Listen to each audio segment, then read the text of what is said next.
जय हिंद दोस्तों, आप देख रहे हैं रिपब्लिक रेंसा और मैं हूं आपका दोस्त रिजवान मुनीर। सोहेल खान साहब, सबसे पहले आपका हमारे चैनल में बहुत बहुत स्वागत है। देखिए, ताजा मामला है यहाँ पे करबला जो वक्फ की जमीन पर है और वहां पर तमाम लोगों की कब्रिस्तान है और कुछ खास लोग मुस्लिम के जो ताजिया वहां पे दफन करते हैं। वहां पे एक तालाब भी है और मैंने सुना कि वहां पर चारों ओर एक ऊंचा टीला बना हुआ है जिस पर काफी तादाद में यूकलिप्टस के पेड़ लगे हुए थे। उन्हें कुछ लोगों ने काट डाला राती रात और वो लोग इल्जाम लगा रहे हैं, जिन पर यह इल्जाम लगता है कि उन्होंने पेड़ काटे, वो आप पर इल्जाम लगा रहे हैं। क्या है असलियत और आपका इस बारे में क्या होगा बयान?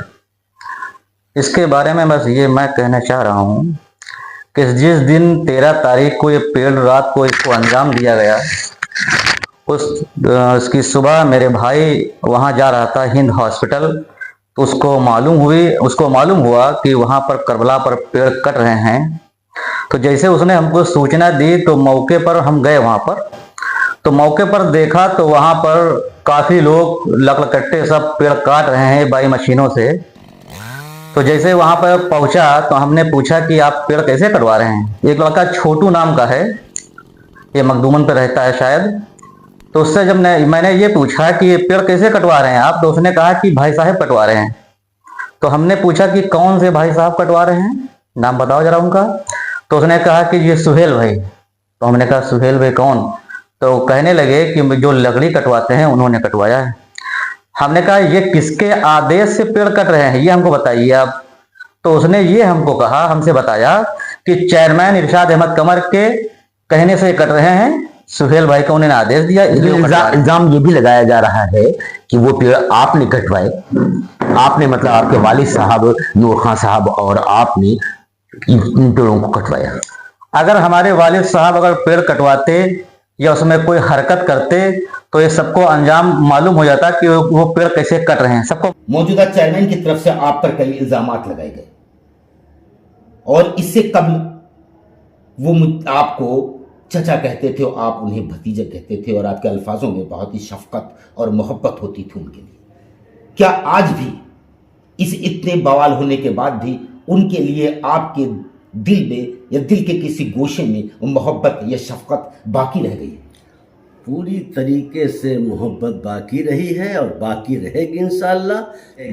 हम उनकी बुराई नहीं कर सकते, वो हमारे लिए कुछ भी बुराई करें, मारने को कहें या कुछ भी कहें, हम उनको औलाद माने हैं, औलाद मानेंगे। हम अपने मुंह से इनके लिए कुछ बद्दुआ नहीं करेंगे। मैं दुआ करता हूँ अल्लाह ताला से कि इनकी सही समझ अता फरमाए और सही क्या कहते हैं उसे जहरियत जो अंदर से गंदी है वो हमारे लिए साफ रहे। मैं इनके लिए अल्लाह ताला से यही दुआ करूँगा, हमारे लिए आज भी अच्छे हैं और आगे भी अच्छे रहेंगे इंशाअल्लाह। सुहेल साहब, मैं जानना चाहूंगा कि करबला की जो जमीन है उस पर आपका कितना और कैसा अख्तियार है? उस पे हमारे वालिद साहब जब जना मौलाना मरहूम मौलाना सिराज अहमद कमर अल्लाह उनको जन्नत नसीब करे, वो उनके साथियों में से मेंबर थे उनके, हमारे वालिद साहब। मतलब एक कमेटी बनी हुई जी, एक इसमें आपके वालिद साहब भी एक मेंबर थे। एक मेंबर थे। थी से क्या मैं समझूं, अभी नहीं है? अभी भी मेंबर हैं। जब से अच्छा 92 में ये 82 में कमेटी बनी और 92 में मौलाना सिराज अहमद कमर साहब का इंतकाल हो गया। उसके बाद से जब से हमारे वालिद साहब और इसमें जो भी मेंबरान थे उसको देखते चले आ रहे हैं। इरशाद अहमद कमर तब से तो ये दिखाई नहीं दिए कि करबला पे क्या हो रहा है क्या नहीं हो रहा है। हम लोग, हमारे वालिद साहब लोग सब वहां पर सब पूरा सब इंतजाम देखते हैं और आज तक कभी इरशाद चेयरमैन जो यहाँ के फतेहपुर के हैं कभी करबला पर गए नहीं कि वहां पर क्या हुआ क्या नहीं हुआ। मैं ये भी जानना चाहूंगा कि जो इस वक्त के मौजूदा चेयरमैन हैं इरशाद अहमद कमर साहब और आपकी फैमिली से बहुत ही स्वीट रिलेशन हुआ करते थे, फिर ऐसा क्या हुआ कि इतनी तलखी आ गई? ये भी मैं साफ कर देना चाहता हूँ, ये तलखी इसलिए आ गई, कुछ बीच न इन्होंने हमको फोन किया 2-3 साल पहले जब हम इनके इलेक्शन में थे, तब हमसे इनसे बहुत अच्छी बनती थी। अच्छा, इलेक्शन के दौरान ना इन्होंने हमारे वालिद साहब को फोन किया, ना हमको फोन किया, ना हमने फोन किया, क्योंकि आप हमारे वालिद मोहतरम के सामने पैदा हुए हैं।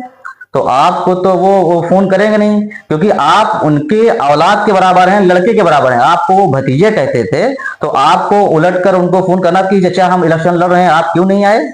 ना उन्होंने उधर से फोन किया और ना हमने इधर उनको फोन किया।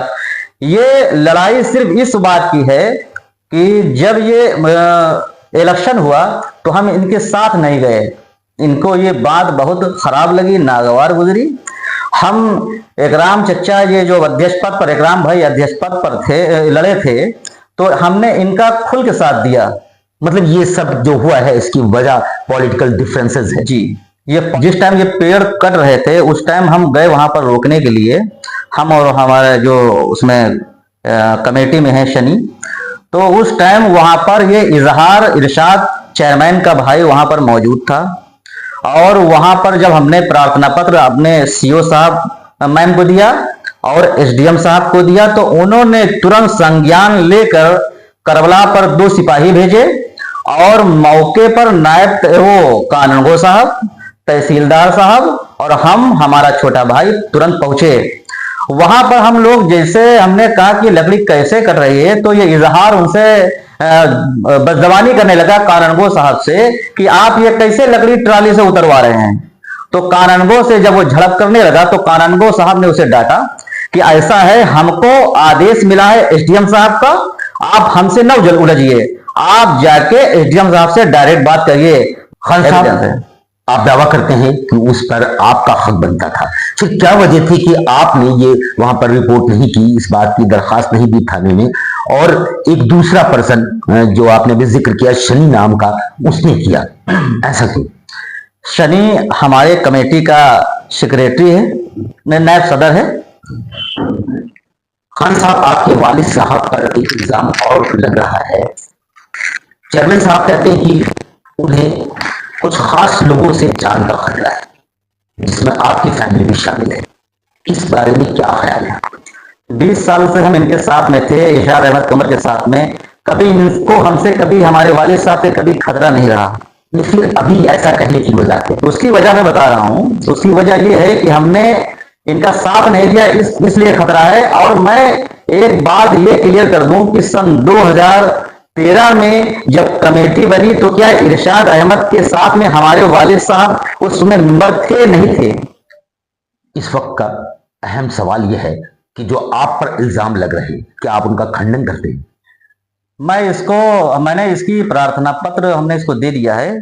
सवाल है कि जो आप पर इल्जाम लग रहा है कि पेड़ आपने और आपके वालिद साहब ने मिलकर कटवाए हैं, इस पर आपका क्या कहना है? क्या आप खंडन करते हैं या उस बात को तस्लीम करते हैं? ये बिल्कुल नाजायज बात है, ये बिल्कुल ही गलत बात है, शर्मनाक बात है जो हमारे ऊपर इल्जाम लग रहे हैं। हमने तो पेड़ वहां और इल्जाम लगे हैं आपकी फैमिली पर, और ऐसा बयान दिया गया कि आपके वालिद साहब के नाम ये कमेटी दर्ज थी और उनका क्रिमिनल रिकॉर्ड होने की वजह से वो कमेटी डिसॉल्व कर दी गई। इसके बारे में क्या कहना है? इसके बारे में ये कहना है कि जब 2004 में हमारे वालिद साहब को सजा हुई थी या कोई भी मामला हुआ था, तब तो ये ठीक थे, क्योंकि ये इरशाद अहमद कमर के साथ में उनके चेयरमैनी में साथ देते थे इनका। जब इन्होंने 2013 से 3 साल की कमेटी इन्होंने बनाई और उसमें 16 में इनकी कमेटी खत्म हो गई, तो इनका काम तो वैसे ही खत्म हो गया। ना ये वहां पर जाते ना कुछ, ये सब तो हमारे वालिद साहब ही करते थे वहां पर। और जब ये कमेटी हो गई हमारी, जब 23 में कमेटी हमारी हो गई, तो इससे पहले वालिद साहब हमारे इस्तीफा दे चुके थे इससे। खान साहब, एक और रोचक बात इसमें रह गई। एक कमेटी होती है तो उसमें कई मेंबर्स होते हैं। मौजूदा कमेटी आप दावा करते हैं वो कमेटी आपके वालिद साहब के नाम है, तो उसमें कुछ और मेंबर्स होंगे। वो कौन कौन से मेंबर्स हैं और इस घटना पर उन सभी मेंबर्स की क्या प्रतिक्रिया है? वो सब हमारे साथ हैं, 7 मेंबर हैं हमारे वो कमेटी में, सब हमारे साथ हैं।